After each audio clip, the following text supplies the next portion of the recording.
Muy bien, chicos, ahora vamos a trabajar el tema la crisis económica. Para esto tenemos que recurrir nosotros a los antecedentes. ¿Qué sucedió? ¿Cómo es posible que el Perú, habiendo vivido una época de prosperidad producto de la venta del guano, ahora se encuentre en crisis? Esto se explica debido al mal manejo que se hizo de este dinero en los gobiernos como el de Castilla y el de Echenique. Pero a esto se suma la guerra que estalló en el año 1866. Sí, el Perú tuvo un enfrentamiento bélico con España. España intentó recuperar sus colonias americanas y dentro de las cuales se encontraba el Perú. Y sobre todo apoderarse de las islas de Chincha, porque ahí se encontraba el guano. Felizmente y para bien del Perú, España va a ser derrotada. El Perú y la cuádruple alianza que se había formado con países como Chile, Bolivia y Ecuador resultan victoriosos. Pero toda guerra genera consecuencias. Si bien es cierto, consolidamos nuestra independencia, vamos a tener problemas en el aspecto económico. En estas instancias llega al poder el presidente José Balta, quien gobierna entre los años 1868 y 1872.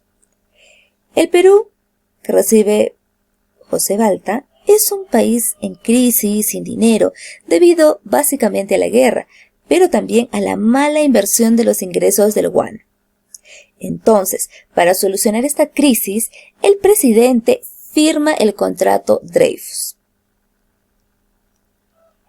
Y ahora, ¿qué es el contrato Dreyfus, que se firmó en el año 1869? Bueno, el ministro de Hacienda de Balta, llamado Nicolás de Piérola, un personaje importante, gestiona la firma de este contrato con la casa judío-francesa Dreyfus Hermanos.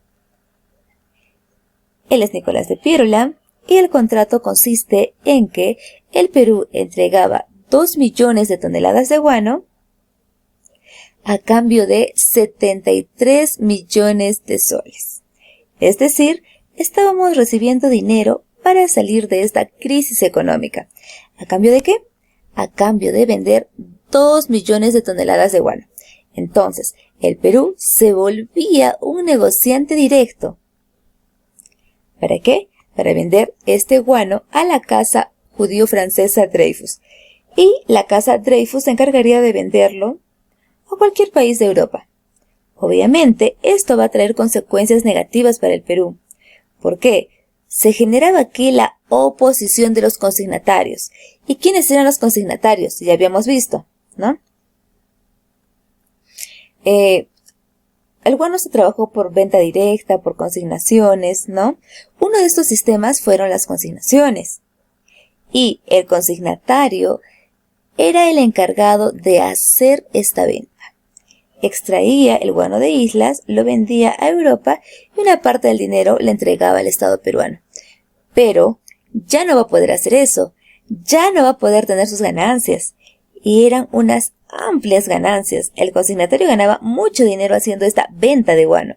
Entonces, ya no podrá hacerlo porque el Perú está vendiendo ahora directamente toneladas de guano a la casa Dreyfus. Por lo tanto, los consignatarios van a quedar inconformes, molestos con el Estado peruano.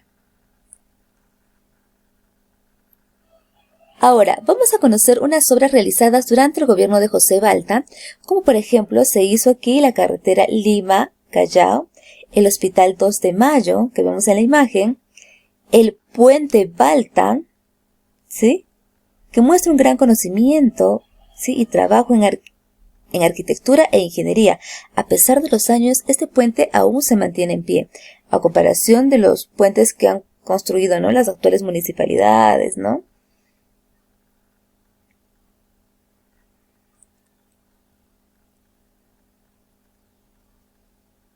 A su vez, también se derribaron las murallas de Lima. Lo que tú ves aquí es el mapa de la antigua ciudad de Lima. Esta parte de alrededor, que se ven como puntas, es un cerco que tenía Lima. Lima se encontraba amurallado. Pero ante el aumento de la población, se tuvo que derribar estas murallas. Se construye también el Parque de la Exposición. e inicia una política ferrocarrilera. Es decir, la inversión económica que se va a hacer es construir ferrocarriles, al mismo estilo que se vivía en Europa, ¿no? Donde se estaba dando el boom de los ferrocarriles, ¿no? Estaban de moda los ferrocarriles. Entonces se va a tratar de hacer lo mismo en Perú. Pero recuerda que el dinero producto del contrato Dreyfus sirvió para subsanar la crisis. Entonces ya no hay dinero para los ferrocarriles. Se tiene que recurrir a más préstamos. ¿Y esto para qué? Para dar pie a este proyecto de los ferrocarriles. Y para esto se contrata al ingeniero norteamericano Enrique Mays, o también llamado Henry Mays, quien fue el encargado de elaborar este proyecto de varios ferrocarriles, pero que lamentablemente no terminó bien, porque no se concluyeron estos ferrocarriles y vamos a decir, el Perú fue estafado por este personaje, ¿no? Quien regresa a su país y no concluye el trabajo con el Perú. Entonces el Perú queda nuevamente endeudado y sin los ferrocarriles por terminar. En el año 1872 se convoca elecciones y el vencedor ya no es un militar. El vencedor es un civil de clase alta. Estamos hablando de Manuel Pardo y Lavalle. Es por eso que los demás militares se molestan, ¿no? Generan un descontento y asesinan al presidente, ¿sí? Y estos son los hermanos Gutiérrez, ¿no? Que estaban inconformes. La gente estaba cansada de los militares y la gente acorrala a los hermanos Gutiérrez. Los captura, los linchan y los condenan a muerte. Entonces, Pardo, el presidente que ha sido electo nuevamente, dice que esta es una elección muy dura de aceptar, pero que sí, era necesaria. Entonces, chicos, pasemos ahora al gobierno de Manuel Pardo, ¿sí? A la época que se le conoce como el primer civilismo. ¿Por qué? Después de varios años, más de 50 años que el Perú ha sido liberado, ha sido un país independiente, recién llega al poder un presidente civil. Siempre había sido gobernado por un presidente militar, ¿no? Por eso es que se trabajó en la época del primer militarismo. Entonces, Pardo va a gobernar entre los años 1872 hasta el año 1876. Manuel Pardo es fundador, ojito, y más grande representante del Partido Civil. Ahora, ¿cómo surge el Partido Civil? Este partido político está formado por ex-consignatarios, que eran dueños de haciendas y bancos, y sobre todo trabajaban el guano de las islas. ¿Y recuerdas qué pasó durante el gobierno de Balta? Se firma el contrato Dreyfus. Entonces, al firmarse este contrato, los consignatarios se quedan sin trabajo, sin su mayor fuente de ingreso. Es por ello que forman una agrupación política y le llaman Partido Civil. Y el fundador y líder es Manuel Pardo. Entonces, lo que tiene en mente Manuel Pardo es poner fin al caos de los gobiernos militares. Durante tantos años la corrupción que había venido arrastrando el Perú se ha dado a base de los gobiernos militares. Y la gente, por eso, apoya a este gobierno de Manuel Pardo. Además, va a promover la realización de obras públicas y fomentar la inversión extranjera, así como la migración europea en varias partes del interior del país. Muy bien, ahora vamos a ver algunas de las obras de este presidente. Tenemos primero el reglamento de instrucción pública, donde la educación primaria ahora era obligatoria, ¿no? Para todos y también gratuita. También se crea la Universidad, ¿no? Nacional de Ingeniería, ¿sí? En Lima. Se crea también la Escuela Superior de Agricultura, que hoy es la Universidad Agraria de La Molina. Y Manuel Pardo, dentro de todas sus obras, que si es cierto dio un gran impulso a la educación, tuvo dos grandes errores.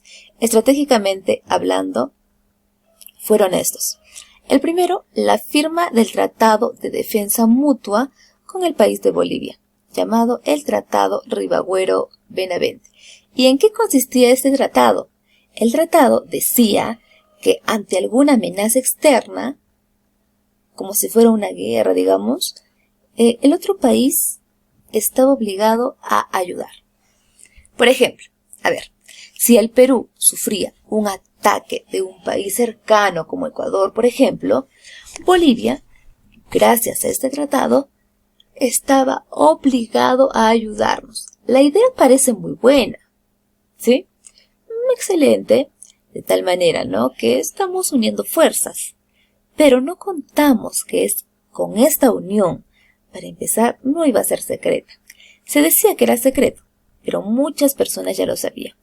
Y esto iba a generar que otros países tengan cierto resentimiento con esta unión.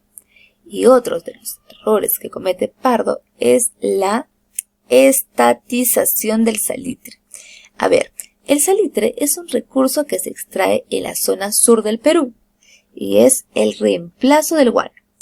Es decir, sirve para lo mismo, sirve como fertilizante de la agricultura. El salitre era trabajado por empresas extranjeras aquí en el Perú, pero Pardo lo estatiza. Esto quiere decir que compra a la fuerza estas empresas y expulsa a los extranjeros del país. Puede parecer una medida buena, pero va a generar incomodidad, molestia y descontento en las empresas extranjeras. Estas empresas eran alemanas, francesas y sobre todo inglesas y chilenas. Muy bien. Esto, chicos, va a dar origen a uno de los acontecimientos más importantes de la historia del Perú.